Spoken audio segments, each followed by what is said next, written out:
Hey everyone, welcome back. This is another rant. For those of you who watch my two Naruto prediction rants, well, this is a Bleach prediction rant. After reading Bleach 516 this past weekend, I've came up with a few predictions of my own on Bleach, and I'd like to share them.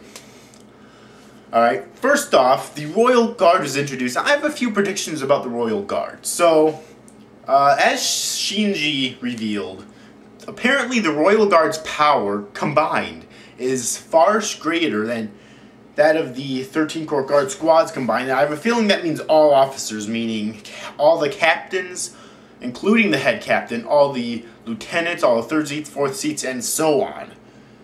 Which, I gotta tell you, is pretty great. So I have a feeling that the way that their power is going to go out is that obviously they're probably going to be a master of every Kido technique.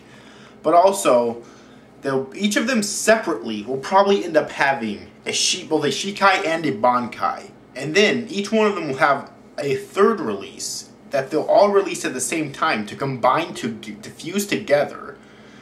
Kind of like, you know, Goku Vegeta style in a way. Alright, so they'll fuse together to form one Ultimate Soul Reaper who will also have a different Shikai and Bankai. Now this Shikai and Bankai will be the same no matter who's in the Royal Guard, but its power level will increase or decrease depending on who's in the Royal Guard and who gets exiled from the Royal Guard. That's my suspicion right there. Also, that skinny chick right there, I mean, I have a feeling she's probably Kiryu Kikifune, the captain of Squad 12 before Kisuke took over. That's just my suspicion, because it was briefly run over in the flashback of 100 years ago that she's used to be the captain of Squad 12 before, but she was transferred to the Royal Guard. So I mean, it could be that fat chick too, but one or the other though, you know. Alright, so those are my, and also one of those guys has, I have a feeling, maybe one of the previous Kenpachis too. I don't know why I get that. Maybe that middle guy.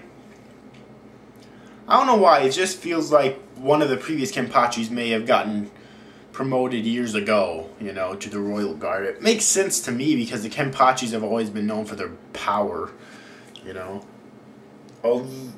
Although it wouldn't seem likely to me that Kenpachi would know Shikai and Bankai, but although it was stated that Kenpachi's Araki was the only Kenpachi that was the only Soul Reaper who ever achieved captain rank without first knowing his Bankai. So,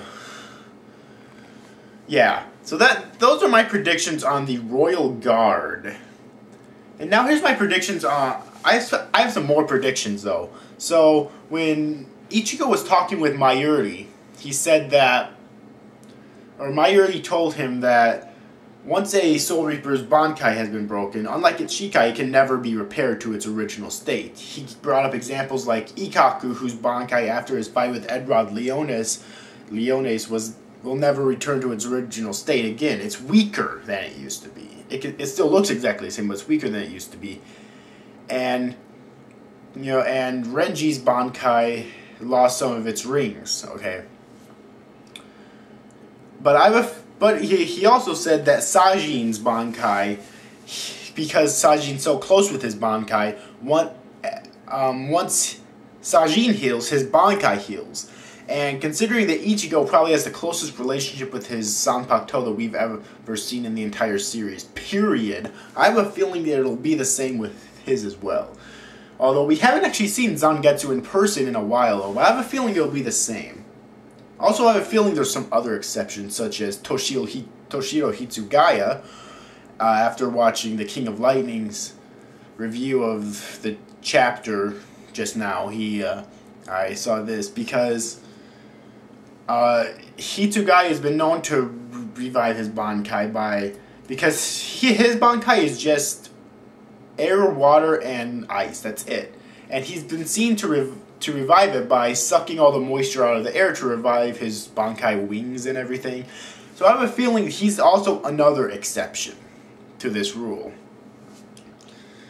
And yeah, so that's kind of my take. And probably, if Rukia had Bankai, she would probably probably be an exception too, because hers is so very similar to Toshido's, her Zanpaktu is, which, that's another prediction. I really want Rukia's Bankai to be revealed before this arc ends, because this is supposed to be the final fucking arc here. I want Rukia's Bankai to be revealed, okay?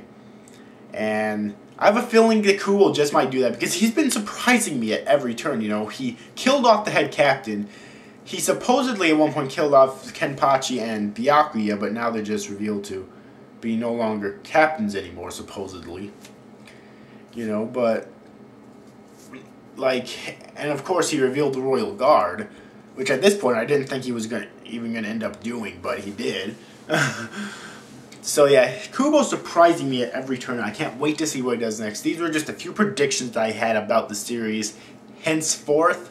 Hope you enjoyed this. See you after, guys. Thanks for watching. Bye-bye.